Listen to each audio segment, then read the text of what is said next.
In chapter 27, one door closes, another opens. This happened, I think, in the 70s. Yeah. My mother passed away. That was never going to happen, right? Mothers don't pass away. And when she passed away, it took me rather a long time to put together the fact that she was no longer around, so she wouldn't know what I was doing anymore. And so, the girls were in junior and senior high school. Every Monday through Wednesday, I traveled to New York in search of my elusive star. I would return on Thursday to replenish the larder, the laundry, and the love. Not from Richard. We were reduced to ships passing in the night. I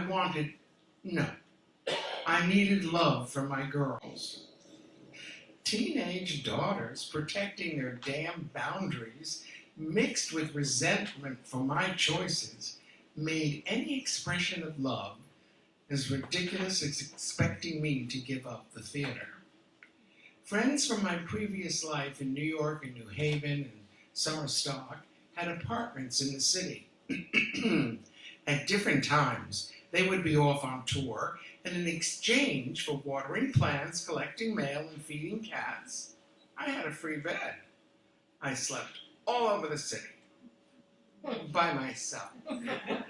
I was too busy pounding pavements, dragging my bedraggled body in 3 large plastic shopping bags from one location to another. One for my clothes and makeup, one for my music and props, and one for my resumes and 8x10 glossies.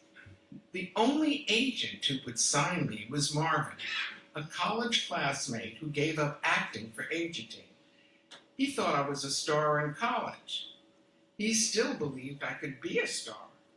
That and a token would get me on the subway. I auditioned everywhere for everything. I did manage to perform for free. If a cabaret had a platform and a piano, I claimed it with my music and props. Did a lot with scarves and an old telephone receiver. Every week, I would take the bus or the train up to the city, towing my 3 plastic shopping bags. Over the weekend, the guilty housefrows in me took over. Monday, Tuesday, and Wednesday, Lori, empathizer extraordinaire, would remove my prepared food from the freezer and put it in the oven. With the incredible second sense that she had for others, Lori supported me by becoming mother in my absence. She had a hard time getting her sisters to listen to her. They had an easy time taking their anger at me out on her. In the city, I could get any cabaret I was willing to pay for. But for all my efforts, I couldn't get arrested by casting agents, producers, theater companies, etc. I was old, in my 40s. In all their Broadway show movies about being discovered, Mickey Rooney and Judy Garland, even when they were older, were portrayed as teenagers. When I was a teenager, I loved looking older. No producer, director, Broadway or Hollywood wants an actress who looks her age. They were casting 40-year-olds with 20-year-olds. Younger is easier on the eyes and the box office. No one had ever heard of me. My training was good, but what had I done since 1954? It was the 70s. In theater speak, Washington, D.C. was the place they sent movie and theater stars to testify, to ruin their lives and careers, or to unsuccessfully beg for support for the arts. I found an extraordinary human and talented New York-based musical director, Robert Bendorf. He was a brilliant composer and lyricist whose sense of humor and absurdity was the glove for my hand. Even with his gift, I didn't make a dent in the Broadway firmament. Year after year, moving from pad to pad, feeding kitties, watering plants, I was getting nowhere fast. wasn't fair to Laurie. The girls were growing more and more resentful and angry. Richard's growing success made him even less accessible to me and the girls. What the hell was I doing? If I ever asked that question, it'd be over. I asked.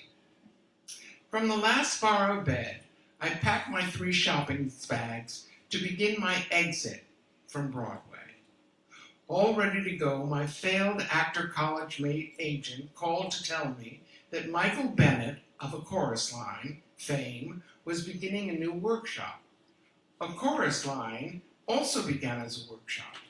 This was to be a new musical adapted from a wonderful television show, Queen of the Stardust Ballroom.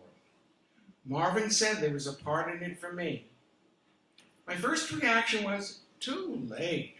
I was going home to be a big fish in a small pond. Marvin wasn't taking no for an answer. He had a feeling. Damn. He was the only one who had ever sent me out to audition. What the hell? What's one more time between friends? Backstage at the audition, I asked the stage manager to watch my 3 plastic shopping bags. I took my music out of one and my resume and 8x10 glossy out of the other and walked on stage at the Schubert Theater. It was a magical time for me. It wasn't just my body that was on that stage. All my dreams came with me. I was lifted away from everything that came before me. I wasn't nervous. I was home. I gave my music to the accompanist. I chose It Never Entered My Mind by Rodgers and Hart as my farewell to New York song. What can I tell you? It was a song that kept me company in my loneliest nights in Washington, and it was my New York state of mind. I didn't sing to those watching in the darkened theater. I sang to and for me. I finished. I turned to walk off stage. Michael Bennett, the man himself, strode down the aisle to the stage. He wanted to know, "Where are you from?" "Washington, D.C. Looking at my resume, he said, "You went to school in the city, but you have no New York professional credits. Why?" I lived and worked in Washington, D.C. with my husband and 3 daughters. Thank you. Thank you. He went back to his seat. I picked up my 3 plastic shopping bags and treated myself to a taxi to Pennsylvania Station. Took my scheduled train home. I was sad. I was also a little happy. I knew what it felt like to perform on Broadway, and I had met one of my theatrical heroes, Michael Bennett.